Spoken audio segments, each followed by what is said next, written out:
आपने माँ के बारे में तो बहुत सुना होगा, बहुत जगह पढ़ा भी होगा। माँ के लिए अच्छी अच्छी हिंदी कहानियाँ लिखी गई है, लेकिन पिता के बारे में बहुत कम ही लिखा गया है। तो दोस्तों, यह हार्ट टचिंग स्टोरी उन फादर्स को समर्पित है जो अपने परिवार के लिए जी जान से काम करते हैं, खुद की इच्छाओं को मारकर अपने बच्चों के सपनों को पूरा करते हैं। यह स्टोरी शुरू होती है जब मैं घर से गुस्से में बड़बड़ाते हुए निकल आया था और बस स्टैंड की तरफ आगे बढ़ने लगा। मैं मन ही मन बड़बड़ा रहा था, पता नहीं कितने पैसे छुपा के रखे हैं, लेकिन मेरे लिए एक बाइक नहीं ले सकते। अब मैं यहाँ से चला जाऊंगा और तब तक वापस नहीं आऊंगा जब तक मैं खुद के पैसों से बाइक नहीं खरीद लेता। इतना सोच ही रहा था, तभी मेरे पैर में मुझे कुछ चुभने का एहसास हुआ। नीचे देखा तो समझ आया कि जल्दबाजी में पापा के जूते पहन आया हूँ। उन जूतों में कील उभरी हुई थी, जो मेरे पैर में बार बार घाव किए जा रही थी। लेकिन उस समय गुस्सा अधिक था, तो मैं बड़बड़ाते हुए आगे बढ़ गया। एकाएक मुझे याद आया कि मैं पापा का पर्स भी साथ ले। मेरे खुराफाती दिमाग में एक ख्याल आया, क्यों ना आज पापा का पर्स चेक किया जाए, जिसे आज तक उन्होंने किसी को हाथ तक नहीं लगाने दिया था।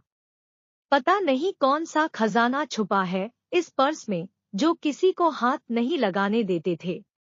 जब मैंने पापा का वह पुराना पर्स खोलकर देखा तो उसमें पैसे तो नहीं मिले, लेकिन पैसों की जगह पर एक डायरी रखी हुई थी। तब मैंने सोचा, ओह, तो यहाँ खजाना छुपा रखा है। मैं समझ रहा था कि यहाँ पापा ने लिखा होगा कि किससे कितने पैसे लेने हैं और किसको कितने पैसे दिए हैं। लेकिन मैं गलत था। जब मैंने उस छोटी सी डायरी का पहला पेज खोलकर देखा तो वहां पर जो लिखा था वह थोड़ा सीरियस कर देने वाला था। डायरी में जो लिखा था उसे पढ़ने के बाद मेरे चेहरे पर जो एक्सप्रेशन थे वह गायब हो चुके थे, क्योंकि डायरी में वैसा कुछ नहीं था जैसा मैं सोच रहा था। वहां पर उन पैसों का हिसाब लिखा हुआ था जो अलग अलग कामों के लिए अलग अलग लोगों से उधार लिए गए थे। उस लिस्ट में कंप्यूटर के नाम पर भी पैसे लिए गए थे। कुछ यूं लिखा था, 50,000 बेटे के कंप्यूटर के लिए। यह वही कंप्यूटर था जिसे मैं आज तक यूज कर रहा हूँ। लेकिन मुझे यह पता नहीं था उस कंप्यूटर को खरीदने के लिए पैसे कहाँ से आए थे।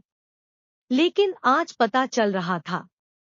मुझे आज भी याद है जब मैंने पहली बार कैमरे के लिए जिद की थी, जो मेरे पापा ने मुझे 2 हफ्ते बाद मेरे बर्थडे पर ला कर दिया था, जिसे देखकर मैं बहुत खुश हुआ था। और मुझे खुश देखकर मुझसे कहीं ज्यादा अगर कोई खुश था तो वह थे पापा।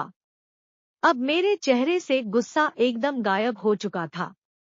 जब मैंने आगे का पन्ना पलटा तो वहां पर कुछ विशेष इच्छाएं लिखी हुई थी।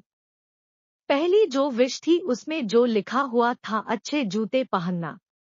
यह बात मेरी कुछ समझ नहीं आई। तभी मेरा पाँव अचानक सड़क पर भरे हुए पानी पर जा पड़ा और तभी मेरे पाँव में कुछ गीलीपन होने का एहसास हुआ। जब मैंने जूता उतार कर देखा तो उसका तला टूटा हुआ था। यह देखकर मुझे डायरी में लिखी बात याद आ गई। तभी मुझे माँ पापा की कही बातें भी याद आ रही थी कि कैसे माँ जब कहा करती थी पापा से, अब तो जूते पुराने हो गए, नए ले लीजिए, तो पापा अक्सर यह कहकर टाल दिया करते थे, जूते अभी और चलेंगे, अभी कुछ दिन पहले तो लिए थे। मुझे आज समझ आ रहा था कि कितने दिन और चलेंगे। साथ ही साथ यह भी समझ आ रहा था कि पापा पर्स को क्यों छुपा कर रखते थे। तभी उस डायरी को पढ़ते हुए बस स्टैंड पर पड़ी बेंच पर आकर बैठ गया। अब उस डायरी का आखिरी पन्ना बचा हुआ था। उस पन्ने को जब मैंने पलट कर देखा तो वहां कल की डेट लिखी हुई थी। तारीख के नीचे लिखा हुआ था 50,000 रुपए बाइक के लिए। बस इतना पढ़ा और दिमाग सन्न रह गया। अब मेरे मन में कोई शिकवा गिला नहीं बचा था। बस मेरी आंखों से आंसू चले जा रहे थे। मुझे आज तक नहीं पता तब मैं क्यों रोए जा रहा था।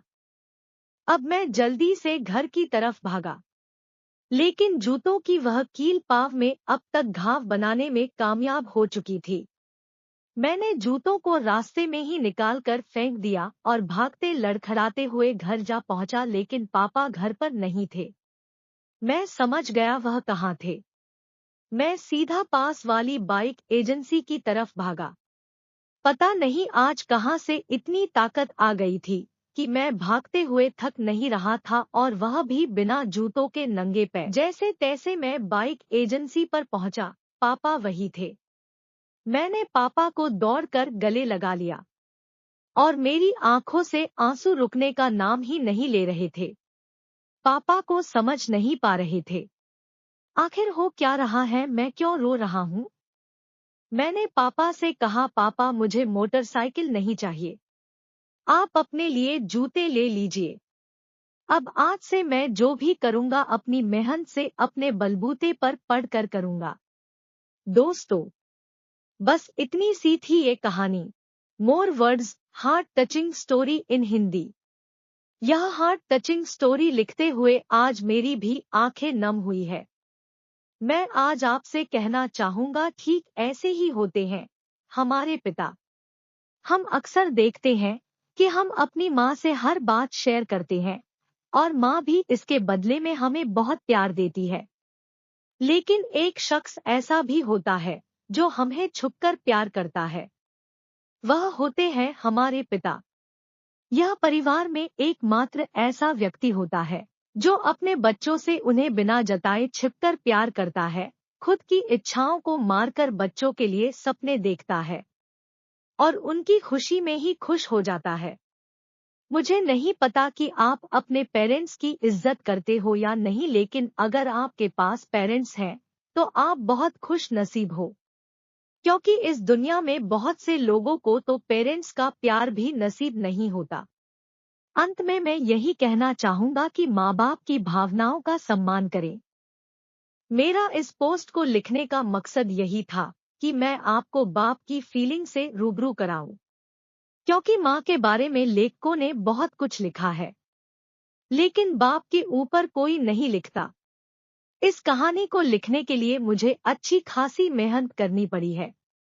अगर आपको जरा भी यह heart touching story in Hindi पसंद आई हो तो नीचे कमेंट करें और अपने दोस्तों के साथ सोशल मीडिया पर शेयर करना ना भूलें। यदि आप हमसे बात करना चाहते हैं तो हमारे कॉन्टैक्ट अस पेज और फेसबुक पेज के माध्यम से संपर्क कर सकते हैं। धन्यवाद।